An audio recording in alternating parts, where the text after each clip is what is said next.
Hello and welcome back to the workshop, and welcome to a mini-torial of sorts. Now there's a question that I get asked from time to time, and I figured that I would do a video to cover it because I have a repair in the shop here that goes over just that sort of thing. What I've got here today is a BC Rich Gunslinger. And what I'd like to go over is a mini-torial on how to clean the fretboard. You can see that this one has got a little bit of grime here on it. It may seem like a daunting task when you look at it, but assuming that your setup is done correctly, your action is really well, and your frets don't need to be worked on, cleaning the fretboard is actually pretty simple. And there are a few things that people do when they clean their fretboards that I wouldn't necessarily recommend doing, but there is a simple way to do it and still be able to apply oil afterwards, and I'll show you just how I do that. Alright, so this has come in to have a setup and cleaning done for a resale, but today I'm only going to focus on the fretboard. There is also the setup and the polishing of the body and all that needs to be done to this as well. I've already done the setup, made sure that this neck was nice and straight, made sure that there weren't any high frets, so there's no fret level that needs to be done to this. All that really needs to do is to clean this grime off of the fretboard. Now generally right away you can tell how bad the grime is just by looking at it. If it's really bad, you can take some fine steel wool to the fretboard. I don't generally like to do that on maple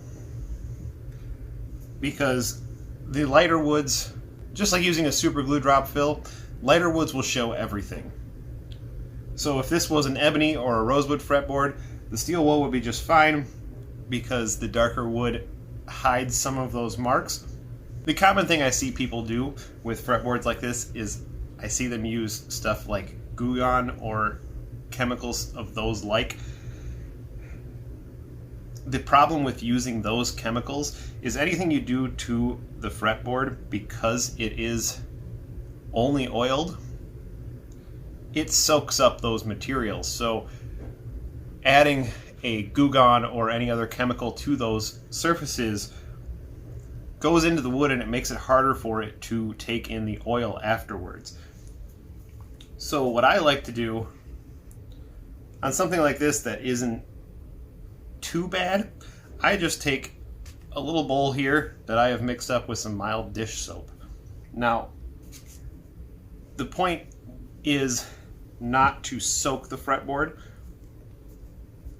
so I just take a cutoff of a t-shirt or a rag or whatever you have on hand. I like to use t-shirts because rather than throwing them away, I get another use out of them. So you just want to get it damp.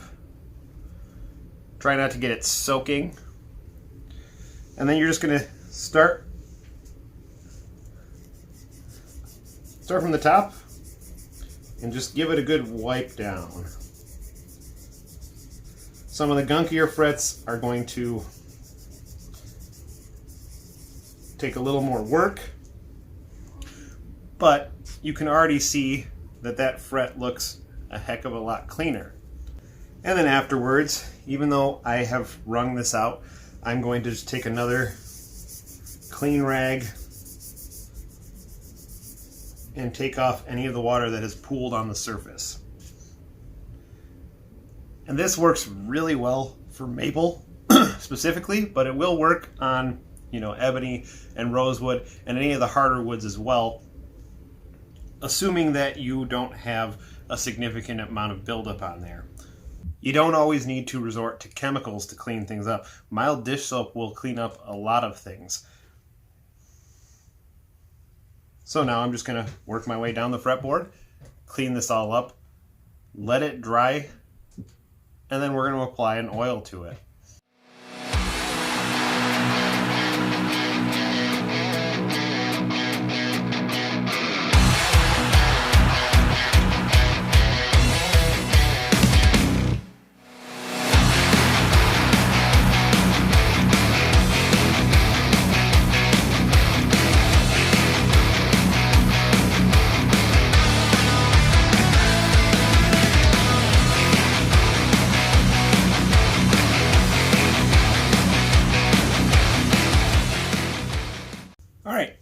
And as you can see, it's not a tedious process. It doesn't take very long.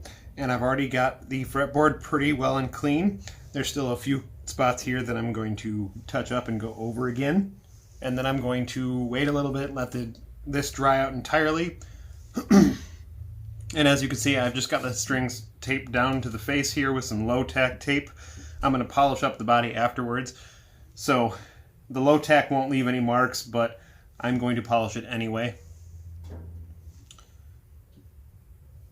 But it's a really simple and easy way to take a guitar and make it look 100 times better.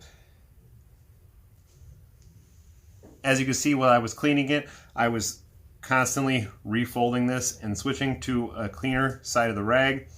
That way you're not picking up some of the grime and moving it to other frets. And the same thing with the clean cloth, also flipping it constantly to get to a cleaner side of the rag. So I'm just going to do a once over again, let it dry, and then we'll oil it up. Alright, it's been a fair amount of time. This fretboard is nice and dry, so I'm just going to go ahead and take some of this lemon oil, and we're going to rehydrate the fretboard.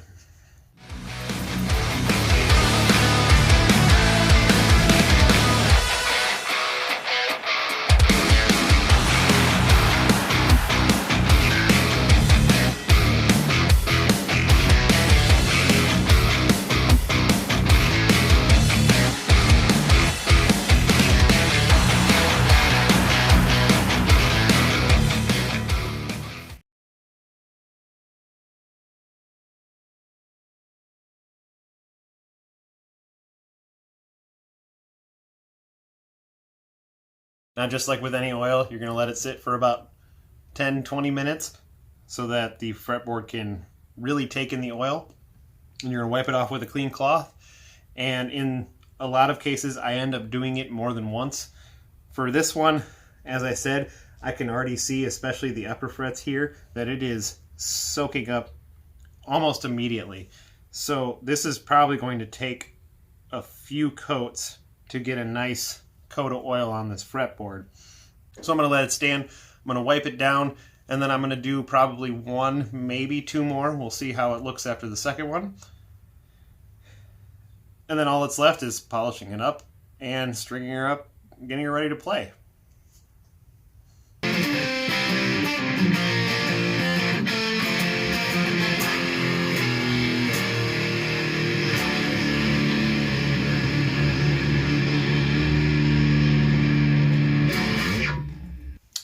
Alright, as you can see, we got it all set up, cleaned up, ready to go. And like I said before, a fretboard and body cleaning is really all you need to make a guitar look a lot better than it did before. You can see that maple fretboard, after doing the oiling on it, looks nice. No more grime on it. Body shined up nice. That yellow finish is in really good shape.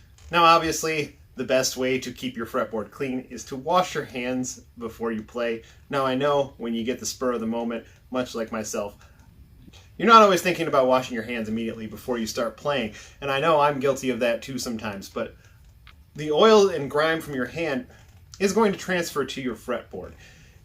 It's no mystery. It's a well-known fact. So keeping your hands clean is the best way to keep the fretboard clean as well. But that being said, with this simple trick, you can clean up your fretboard and make it look almost as good as new. If you like tips and tricks videos like this, then please let me know down in the comments. I would love to do many more, and I will probably do many more anyway. But let me know what kind of things you would like to see, or what questions you have for maintenance, simple repairs, or things that you could do yourself. As always, don't forget to like, comment, and subscribe. And we'll see you in the next one.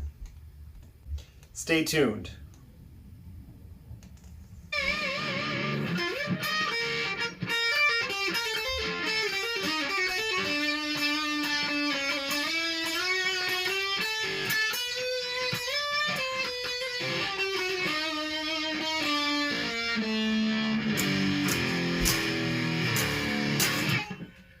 Man, these things are shred machines.